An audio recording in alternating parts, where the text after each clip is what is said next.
Howdy, welcome back to the Unknown Secrets of Internet Marketing. I'm your host, Matt Bertram. Today I have a special episode for you. We have a great guest, Michel Prive, who is a sales coach and professional. I'll let him actually introduce himself, but this is actually a continuation for all those that listen to the Oil and Gas Sales and Marketing podcast, which has some great content. I would encourage you to go check it out over there at OGGN. But I decided to have Michel on to continue the conversation and to dive a little bit deeper into marketing and sales strategies. How are you doing, Michel? I'm doing very well. It's nice to be on your show today. Thank you for continuing the discussion.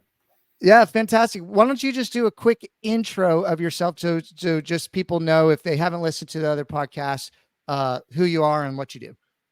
Yeah, my name is Michel Prive. I'm based out of Houston, Texas.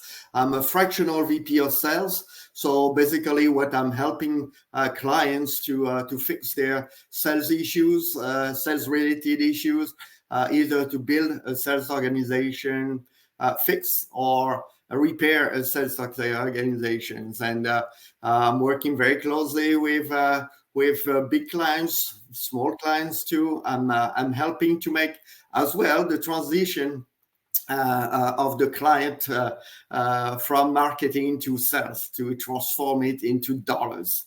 That's what I'm doing. Yeah, and you've worked with some huge clients, and also you've helped a lot of clients scale up. So a lot of clients listening, you're making some money, you're scaling up, you're starting to think about, I need to hire some salespeople. Let's start with that question, but I want to quickly read a review. This is by Your Expert Tech Inc. Just left a review on our Google My Business. I've been studying SEO for 7 years. I knew SEO, but it is not until I started listening to the best SEO podcast that I now understand it. I never had the opportunity to send any of my questions to the website because somehow they answer them in the podcast before I even ask them. I am very grateful for the knowledge I have gained listening to this podcast. I only gave them 5 stars because Google wouldn't let me give them 6 stars. So awesome. Thank you so much for that review. I know that people are starting to send in their questions to me directly, as well as post them on the different reviews. We do have someone monitoring that. So if you do have a question, I did have a recent question. I don't have it in front of me. We'll have to answer that on the next podcast. If you're the one that asked it and you're listening, I will answer it. Michel, Michel, I'm sorry. I will tell you, we got to jump into this, okay? Because I think a lot of people have this question in mind. When do I start hiring outbound salespeople? Maybe we can start with that. Well, first of all, you have to very much understand this question, looking at why your ideal client profile and understanding your client base today, and what type of sales process you have. So typically, marketing is very good to find those customers potentially, and then after that, the moment that you are ready to trigger the recruitment of the person, this is at the time that almost by itself, the job description should be written by your clientele. You have to go deep dive into your clientele and say, okay, I want to expand more into these markets. And this is the type of of salesperson that I need to be able to answer very clearly to the problems that the clients are facing. So in other words, is that identify the problems that the clients are facing and how your solution is, what your solution is to help them. And then after that, you create the job descriptions and then you start to recruit. So very much it starts with a very clear understanding of what the outside salesperson will be doing. And obviously, the salesperson, before it comes in, you have to have a clear process. You have to have a clear areas where the salesperson will be going after the clients and business. So we've talked a lot about target personas, which you mentioned, and customer journey, right? So you figure out who your target persona is. You should kind of know that over time. You develop that. You should be looking at your data. You should be looking at your metrics. You should be looking at also, how much you make per the product you sell, right? Like, because sometimes there's certain clients that, or there's certain things that people are buying that may be more of like a wedge offering, and it's not your bigger sale. So there's an upsell process, but it should be more of a natural process of adding sales to it, because you're just continuing the conversation. So, when we talk about like content marketing or SEO, SEO is going to make them show up in Google, right? So you're going to show up at the top of Google organically. People are doing their research. They're finding you. They're resonating with your content. They're going to your website. 85% of the time, or the data says that before they raise their hand, they've already kind of done their research. So they start raising their hand potentially later on in the sales process, and then they need to talk to somebody. And so, you could have inside salespeople versus outbound salespeople or outside salespeople. But like you said, I think it's a continuation of that conversation. I think that there's a lot of businesses out there. Also, I would even say, if you have a product that you're selling that's mainly e-commerce or online or something like that, and you add a salespeople, and then you need to maybe pay a sales commission. So, you have to come up with a comp plan. Well, the thing I've seen with a lot of small businesses, they transition to get those outbound salespeople to go after maybe some bigger size deals or B2B deals or whatever. Is they don't include in their price the COGS, customer acquisition costs, right? Like, and so maybe you could talk a little bit about, you help businesses figure out their plan, right? Like, you help them figure out their sales comp, and not just like the hiring is like one component. There's a lot of different kind of components to this. But if you're a business that is ready to start scaling up, or, a lot of venture capital companies come in, they buy a company. I mean, what are they doing to run those metrics to figure out, okay, we can sustain a salespeople, and then, okay, this is who we want to go after, which we will go into a little bit more, thought leadership and content marketing, and actually how to get those high quality leads. But okay, you need a salesperson because it's a complicated sale potentially, right? You need to walk them through the process. It's a consultative sale. Like, if you're a business thinking about that, what are some of the things you need to start thinking about first, or what's the checklist, I guess? Yeah, the checklist is very much a continuation to what I was saying before. Just before that, it was very much understanding what's your customer's persona. Then after that, you identified if your customers, the way they communicate, and what I've seen very, very much, efficiently working is to first recruit, good sets of inside sales people who would be very much engaged into upselling the product, the original product, with additional solutions. They are the ones most of the time who are handling the initial transactions. They are building up the report with the client. They are in a very strong position to ask additional questions of what else can you buy from me? So training these people, these inside sales people who are a privilege to be in contact with their customers, is huge. Not only you are gathering information from your clientele, you can gauge as well how good or strong the customer's journey is. And also it gives a very much insight. This is like a survey. While talking, you have the opportunity to ask for referrals. And then after that, you are building up, in fact, your sales from your existing customer base. The cost of acquisition for additional sales is low. Once it's identified that you want to go beyond the transactions, you want to go strategic, this is where you need to scale, potentially the discussions with people who would be required to visit the customer, It could be a sales manager, it could be the owner, the business owners, but that requires some planning. Customers, when they are very happy, when it's easy to do business with, they want to do more business with you. And whoever is the interface and the customer should be trained to be able to trigger that discussion and then to do something with it. That's what sales is about.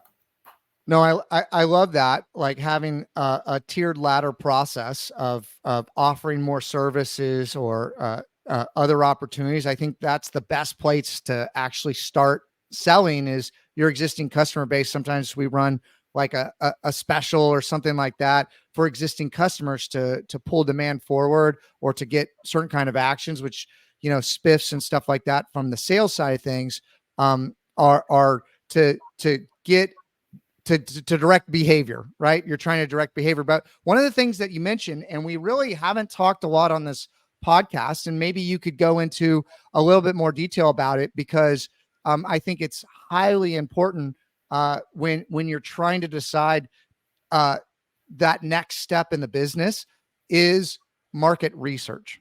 Okay. And going out there and talking to customers and doing surveys and boots on the ground, talking to clients, whether it's internally or you hire like a third party company. Can you just go into even more detail about that? Because that is a topic that I don't think we've ever talked about, or if we've talked about it, we've only talked about it a very few times.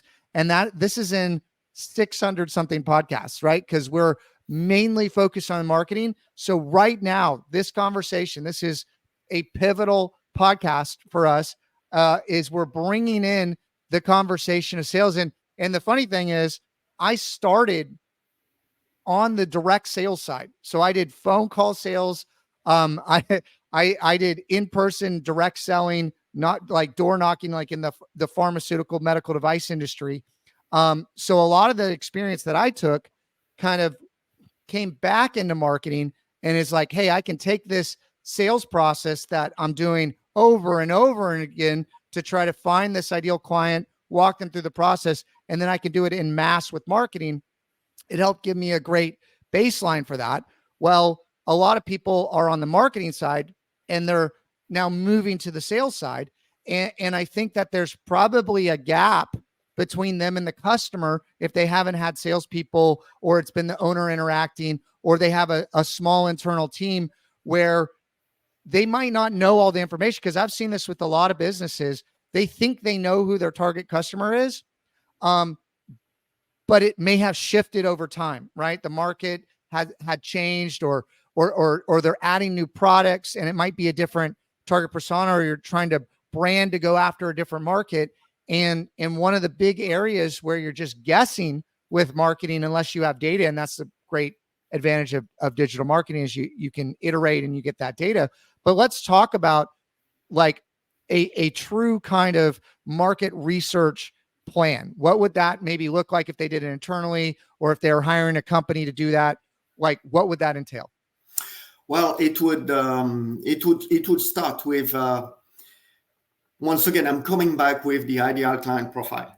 And yes. So you could have maybe 3 or 4 different ideal client profile. Once you identify this, you go deep into very much what problems your solutions are solving, and what are the other solutions that we have, and why the customers are not buying those solutions. So this introspect type of activity needs to happen first.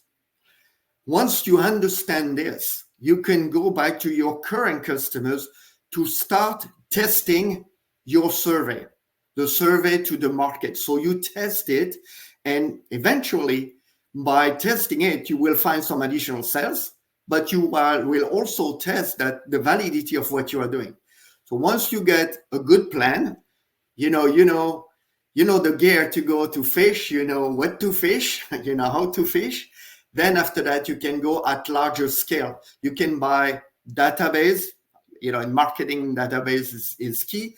And understanding from your ideal clients, the problem that your services are solving, who would be interested to talk to you. So you have to make your questionnaire and the appetite for the buyer persona to answer to your questionnaire to be seen as someone that you already understand the customer's problem, and you just validate that they have the same problem as your previous customers you had before. And then after that, you can start to engage with those customers.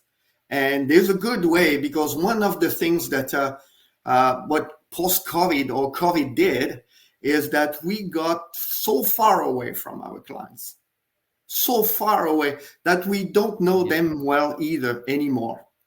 Behavior changed, the age changed, the way people communicate changed. We start to see now transactions using WhatsApp, tools that we never seen, buying huge dollar value. You have to reassess. You have to reassess who your customers are. I'm coming always back to this. And then after that, you can manage a plan to be able for you to deliver the same solutions, the solutions that you are very successful with a client. The face-to-face, now to address the face-to-face, remain the most important part. What we do here on the video, I don't count that completely to a face-to-face. Two things is happening is that COVID has, or let's say the behavior related to COVID, stop to have the human interaction, very much the human interaction. I'm not talking about, going to lunch or anything like this. But when you are in front of someone, if you are a well-trained salesperson, you will, after half an hour listening, you will understand the pain of the other party. You will understand very much how important this person, those problems for this person is, then after that for the company, and how your solution will be helping the individual, the buyer, it could be an engineer, it could be whatever, to feel better, and how you would be able to be a star in the company as well. But to be able to have this discussion, you physically has to be there, and to be there or to be accepted to be there, it starts with discussions, once again, from the inside sales. And obviously, when you engage with the key account management, there are different ways to call it. But when you want to upsell, when you have identified clients that should be buying your 10 products that you have, but they are buying only 3, and you have to understand why they are not buying the 10, who are they buying it from, and to be able for you to grow the business, you need to have a clear strategy. This is when you need to show up. A phone call is not enough. A Zoom call is not enough. You have to be in front of your customer. I hope I answer. No, I think that's a great question.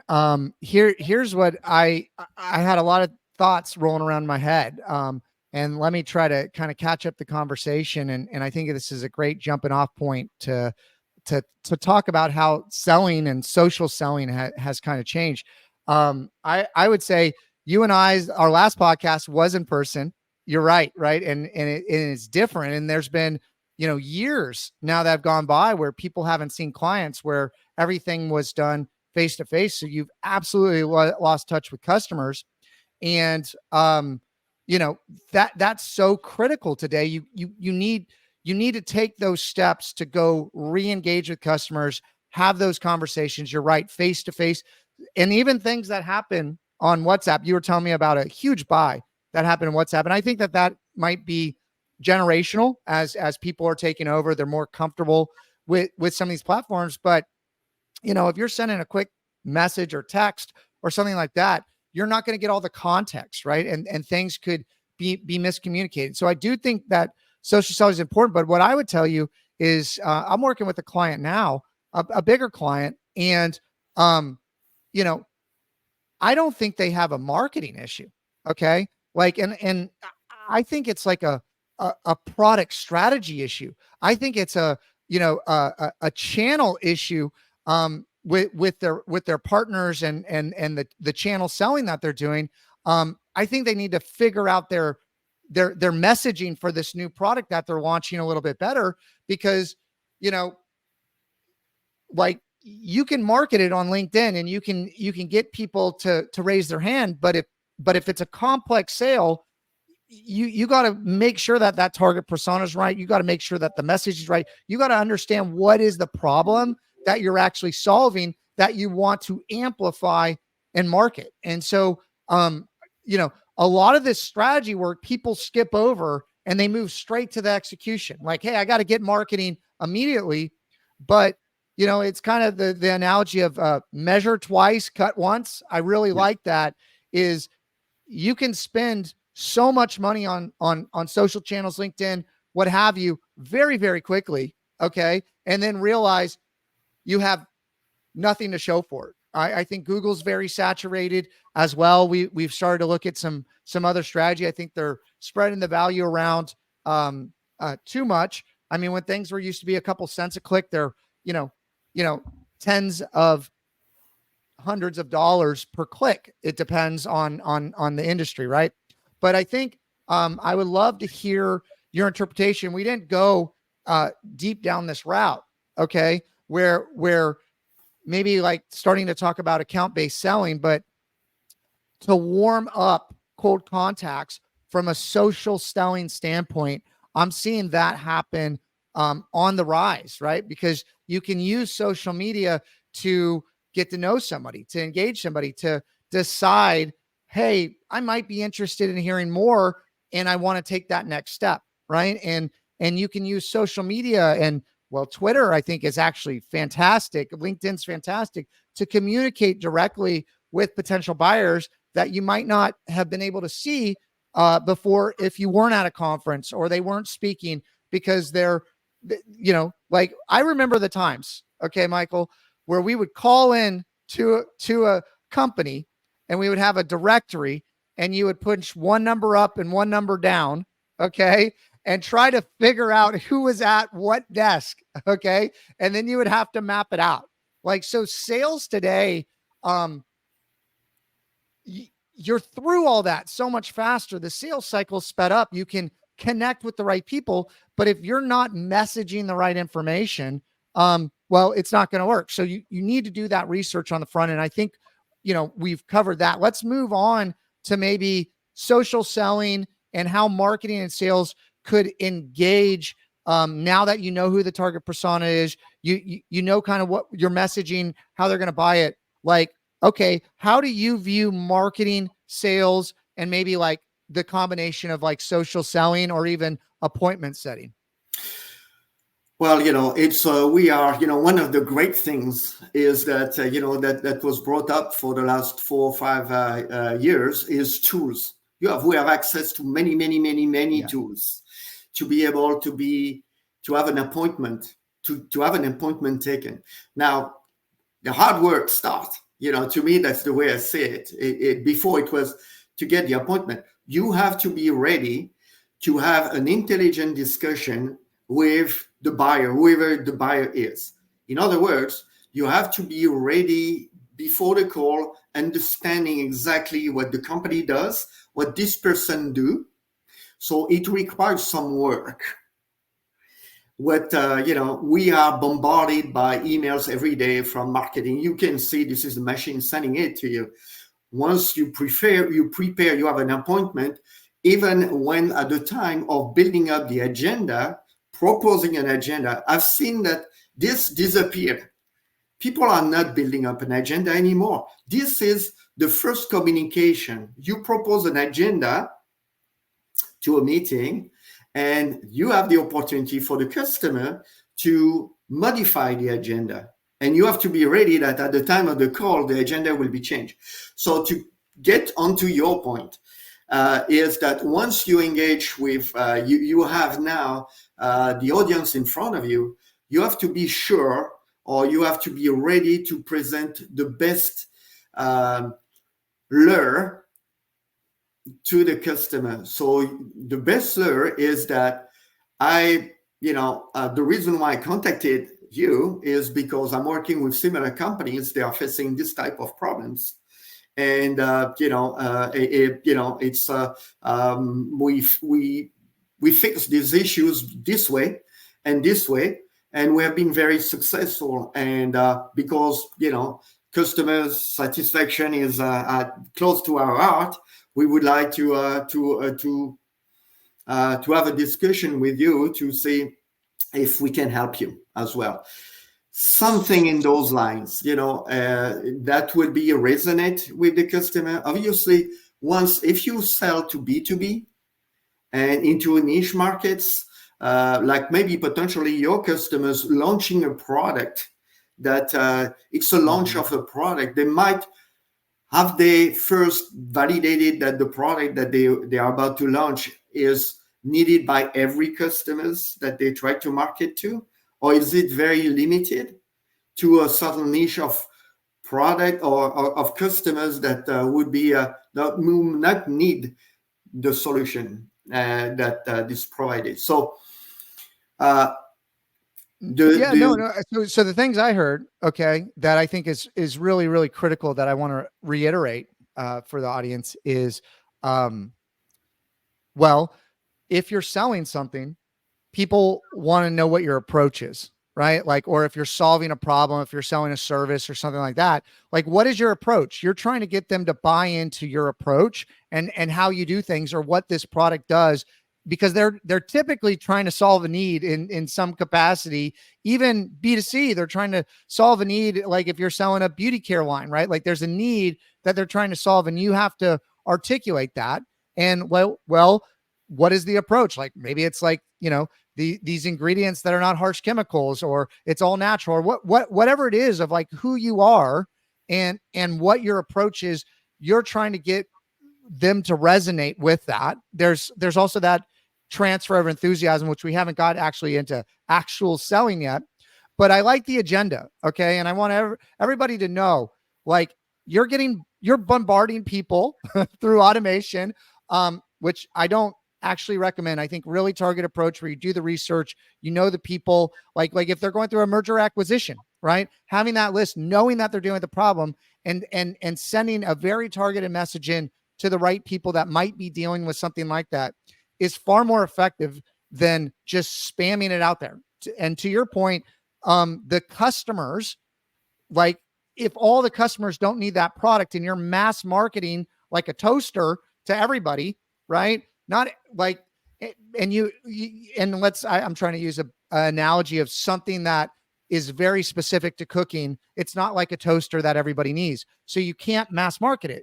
You have to build strategies that target a particular individual as we get into kind of talking about account-based selling, but also your messaging and that customer journey and that target persona can be absolutely different. So that whole marketing campaign, so you might have a stacked marketing campaign where you're running multiple marketing campaigns, but a lot of people that I've seen when we come in and audit their stuff, we do a lot of audits, is they're running one campaign for all personas for everybody to that mass market. And so there's a ton of waste that's happening, and it's reducing their engagement rates, which is costing higher costs to show it to the people because people don't want to see it.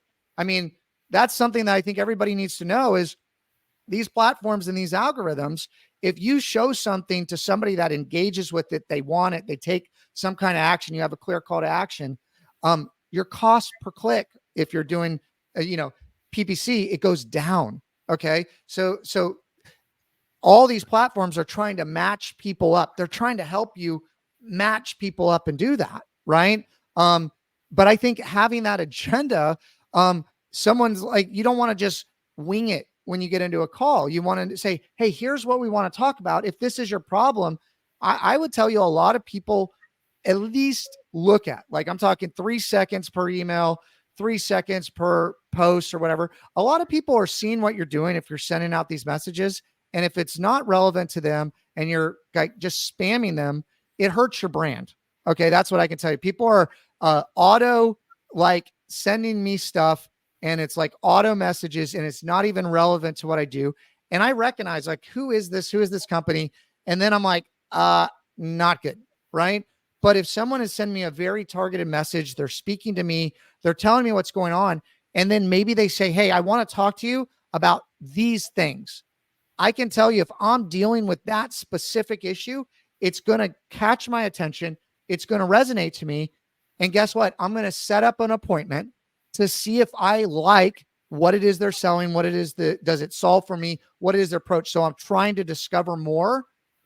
And I think that that's so critical. And I agree with you.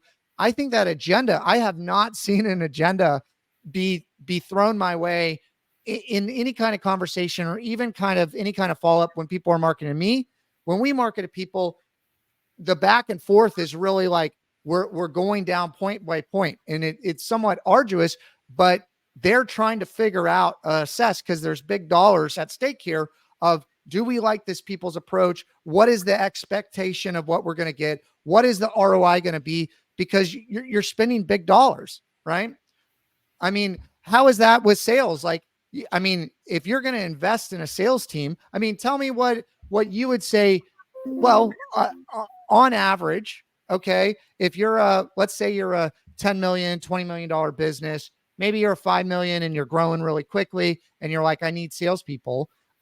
I know every industry, technical, not industry, it depends, but like, what's the expectation of the cash outlay that you need to hire a salesperson? Because you typically need that first person that can sell and then maybe be the manager to start building a team. Or what's the philosophy that you need to think about? And maybe price doesn't matter as much, but like when you're trying to hire that person, you know what you need. You okay, I need to hire somebody. What do I need them to be able to do? Because this is like maybe your first, or like you're going to truly build a sales team. Maybe you have people that are kind of doing a couple different things. They might need to stay in operations or whatever. What are the things that companies need to think about if there was like actionable steps? Yeah. So, it's, you first, you said that you already know what you need. So this is very important to know what you need. But to be sure that you know what you need, you look at your metrics. What are your important metrics? I'm not looking at. I'm looking at the leading metrics. What is it required for me to the level of activities? What are those activities in sales to be able to acquire more business? Is that more transaction? Is that more valuable transaction? You have to look at your business attrition. When you start the year, try to reduce that business attrition. And I'm coming to the point. You have to look at the task of each salesperson, what they are supposed to do when it's a post-marketing pre-sale, it's sales transactions, and then post-sales customers journey type of activities and loyalty. If you are in a business that you only have very little amount of market share and you are talking to clients where you can get more market share, well, you should be looking at inside sales because it proves that, this is working well. If you believe that, or if the business model or your clientele tells you that, you are onto an additional service or brands that you want, you could go after outside sales. So to answer your questions, is the tough. acquisition or the cost of, sorry for that. The cost of acquisition of an additional salesperson, you first have to understand what more will they do into which sector. Post-marketing, I call it post-marketing, pre-sale, pre-sales or transaction or post. And then after that, is that business development that requires to position physically, not through the marketing, but physically the company and talk to more strategically to the customers. So you have also two things to look at. And sorry if my answer is long. Is at the beginning of the year, you first have to defend the sales of previous years. You have to make sure that these sales will come back again when you are in a growth mode. So whoever has done a great job on sustaining those sales have to be there. If in this group you have people who wants to go up, who wants to evaluate, inside the company, you have to be very careful to listen to this, because missing or losing these people could be a disaster. So you have to look at, project yourself, in fact, not 1 year, but 2 years worth of revenue, where you want to go, and then strategically recruit the people for what you want to go to. And the very important part, I'm coming back to this, is the leading matrix of activities.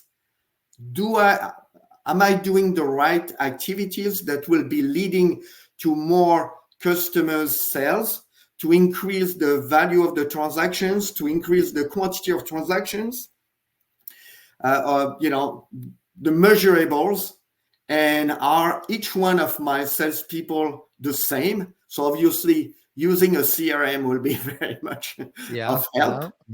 But once you understand, I'm because I'm an engineer, then maybe I think that way, in an engineer. And that's the reason why my clients are successful, because we go back to this basis. And then after that, when the basis is strong, then after that, you can build up, and you can build up fast. So you eliminate all the noises. You have the right team to do the right type of job to fulfill your business strategy.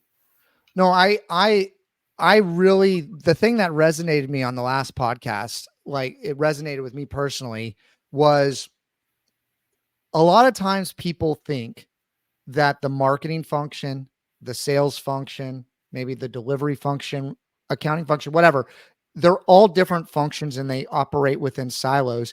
And you look at them independently, right? Oh, I need to add a sales function. How do I look at that? What you really laid out was, it's a business strategy. Like, what is the overall business strategy?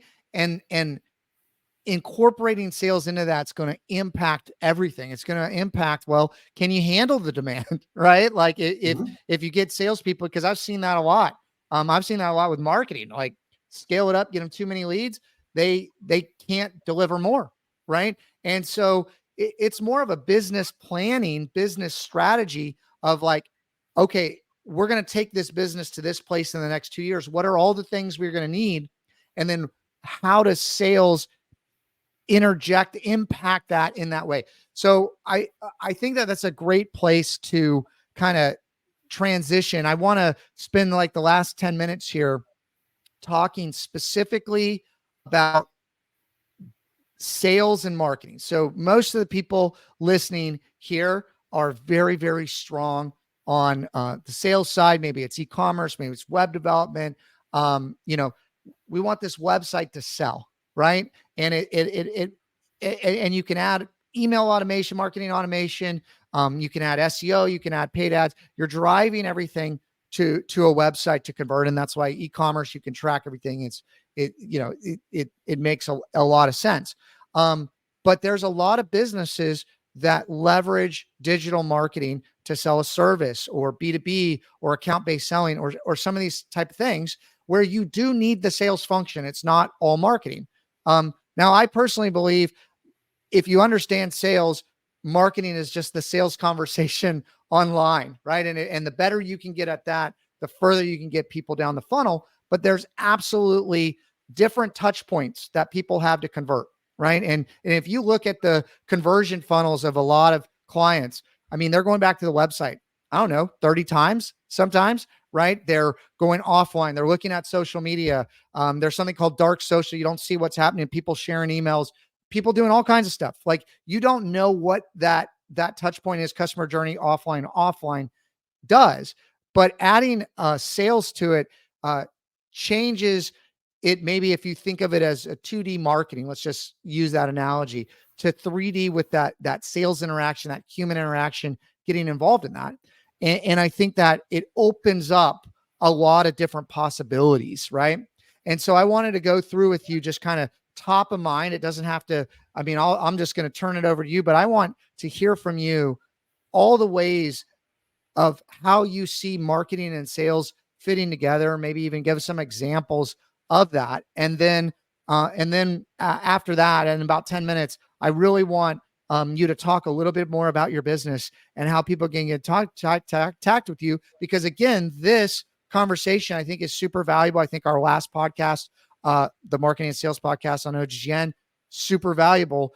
But I think that you can only glean so much, right, from the podcast. You need to talk to somebody at some point to really understand your specific situation. Now, we are starting on OGGN, and I am starting with EWR a small business coaching program, because people might not be ready to hire a full-on salesperson, right? Or they might not be ready to read a few books, watch a few podcasts, and they're ready to do it on their own. But they might want a little bit more facilitation. They might want a little bit more coaching, counseling, consulting. And so that's where I think that next piece can handle it. But also a lot of people want that personal one-on-one attention. And I think that you do a great job of looking at that situation holistically from that engineering mindset and really kind of figure it out so people don't misstep. But before we get into that, I want to just like, because not a lot of people, we don't talk, at least on this podcast, or maybe listen to other ones that don't talk about sales and marketing, how interconnected they are. And I just want to hear you talk about that for a few minutes. All right, so I'll take an example. I won't name names because of confidentiality for clients, but I was recruited about, on the outsourcing or fractional. With a large company, it could be a very small company. The problem remains the same. When I did the evaluation of the process, the company were looking for two things, selling more to the existing clients and to add new clients. Well, I discovered during the discovery calls that there was not a lot of branding. But soft branding was not done properly. So two things we did almost immediately, because they were looking at additional sales, is that we focused on the fastest route, which is very much, put people back on the treadmill and doing the right task at the right moment, and, measuring the progress. But in parallel, almost immediately, we recruited an external sales marketing companies to help us, in fact, to repositioning this very specific business. So we created logo, messaging, and in parallel, the inside sales team out of that customers were conveying a survey from clients with very specific questions where nothing was hidden. It was, when it was good, it was good. When it was bad, it was bad, to allow us, in fact, to fix it. Of course, when you do a survey and you ask difficult questions, you have to follow through with solutions. Once this was done, we very much, with the marketing agency, in fact, we modified a little bit our message on the positives, what makes us strong. In the survey, we were asking how strong our competitors are and why this is important for our customers. So suddenly we had this piece of information as well. So we started to, in fact, rebuilding the brand. We rebuilt the messages to that goes on the inside sales, the outside sales team. We started to go at different trade shows and either participating or walking. And this is happening as we speak now. And obviously, we wanted to have that customers' brands to be very, very visible for the strengths and the uniqueness that were completely hidden. Their clients knew why they were buying products from this company, but the prospect didn't know. And no one was talking really about those strengths. And that was a big mistake. And this is when marketing comes in to make sure that we market very much those strengths, what makes us different than our competitors. And also start to, instead of having us to say how good we are, it was that to have our customers to tell us or to tell the world what is their customer's journey from the beginning to the end. And that works much, much, much better than anyone else trying to put into a sentence. And this is working. So we have been growing sales. In fact, on the sales at repeat customers, we grow market share. We did the key account management part of it, and marketing is in progress as we speak now. And but we will be marketing not what we believe was good for our customers. Is we're going to be marketing what is the customers are telling us. There's a much better chance that if other customers similar to our current customers will be listening and will be resonating and paying a little bit more attention. I have a similar issues. What are they doing? Why don't I engage with them? And obviously on the sales side, we are reaching out to them. That's an example. No, I would tell you, I've seen that trend of kind of CROs where there's one person in charge of revenue, right? For a company where really sales should inform marketing. And I think marketing's hungry for understanding sales. If those two functions are not interacting, because things that are working in one market may work in another market. And so bringing those in to the marketing department of what a lot of people use on the sales side, I call it like the homemade materials, right? Like the maybe not company approved materials. And it's not that they couldn't get approved. It's that they've just kind of done what they do that works and they haven't shared it. But a lot of times bringing it into the marketing function and then really marketing as a function of amplifying what a salesperson's doing in the field. And like you said, like sales has to inform, is that messaging right on the soft side of things? Because they're kind of like air cover for the boots on the ground, right? And the boots on the ground know what the issues are and what the environment is. And that's why marketing and sales should be working together. I would say, if you're a salesperson, you need to bring your marketing person along. They need to understand what's happening in the field, and combining those two functions, I think is absolutely the right way to go. And I would go even further. Why don't the marketing people, personnel, come along with sales guys to do sales goals? Absolutely. To understand, to have the ability firsthand to see what the customers' needs are, and be able to understand the way that they are sensible to receive messages, where they are, what are their habits? Are they reading specifically literatures where you should be, in fact, you should be advertising in? Are they part of a group that you should be walking through? That group, the OGGN, for example, if you are selling to or from the oil patch, you really do want to go to those events because you're going to be meeting the right people. It's so it goes beyond, in fact, the traditional transactions is to meet the people, would be understanding, in fact, what you do more clearly and what problems you are solving, how you do this. And eventually, as this is a conversation, who are your clients?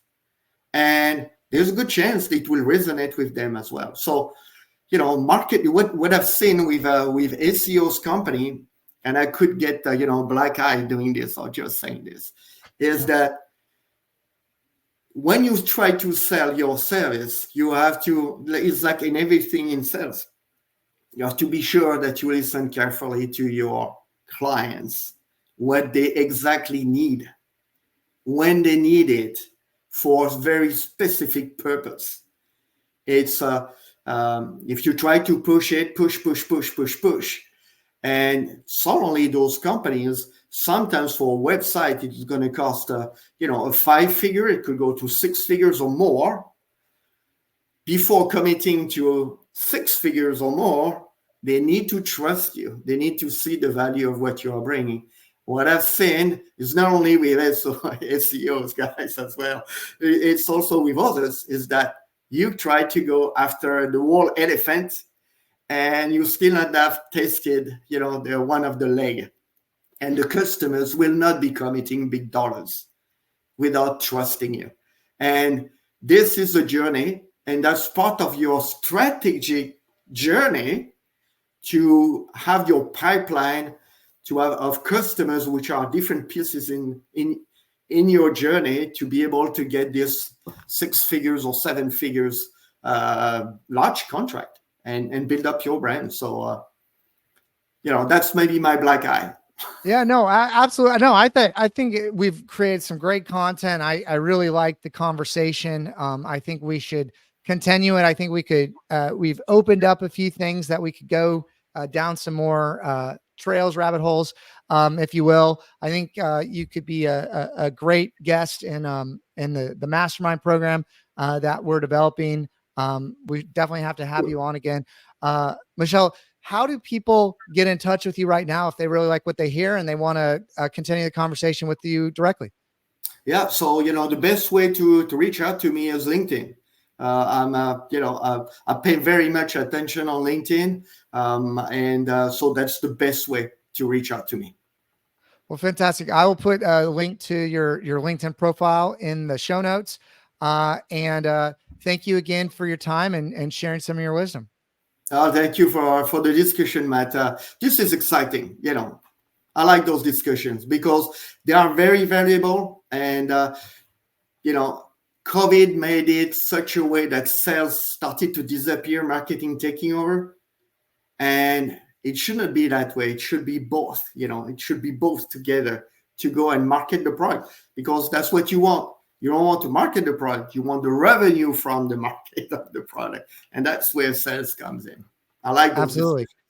Well, until the next time, everyone, continue to go on this journey with me and grow your business with the largest, most powerful tool on the planet, the internet. My name is Matt Bertram. Bye-bye for now.